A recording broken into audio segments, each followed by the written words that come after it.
Hey, hi, and hello everyone. This is Sneaky Stamp. Today is a tutorial, another tutorial on how to effectively beat the computer at chess. So first things first, go into your start menu, and you can make a choice here. Go into all programs and select games, and select chess from there, or you can search chess in the search bar and open it up. Now we're on Chess Titans. I'm not sure how to check or even change the difficulty it is on, but you do need to go and change appearance and go to wood. That's the first step. Make both of them wood, because wood in the long run will eventually make the morale of your troops even higher. So let's do this. I did my turn. You need to always start from the left and then go from a descending pattern on each side. Now that may be kind of hard to imagine, but I'll just do an example here of how you need to set up your pawns at the beginning. And now as you can see here, we form a nice U shape with the pawns. Now with the U shape, you need to get the next tower and set it up behind the very first pawn. You'll see that this bishop has actually eaten my tower, but now it has fallen into the trap and the horse will now move up and take out the bishop. Next, you need to move the tower up on the side of this one, just like on the other side. Nice move there by the computer. And now we're going to do a very unorthodox attack here. We're going to bring the horse from hiding into the front lines, because you don't really need the horse. It's not a very effective piece, and I would just advise getting rid of it like I'm doing here. As you can see, I can either eat his pawn or send him as a martyr to raise the rest of my troops' morale straight into the enemy. Now we will see. Oh, that's a nice move from him. And now the bishop might actually. Yeah, you need to take out the bishops of the enemy first, because they are the quote-unquote town criers for the enemy troops. Now I have a clear path because of this technique into the enemy base, and I'll do it right there.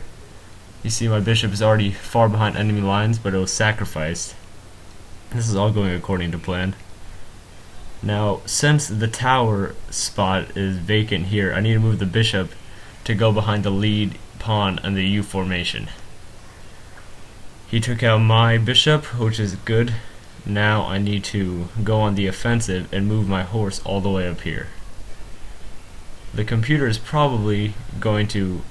I expected that he was going to move his queen backwards. Now I can move even closer. Actually, no, not yet. Now I can actually move my pawn 2 forward and box him in. Now he moved his pawn, and now I will not even touch the pawn anymore. I'll actually go over here with my horse to get a nice frontline view, but then get killed immediately, which is all part of the plan, because the pawns are kind of like the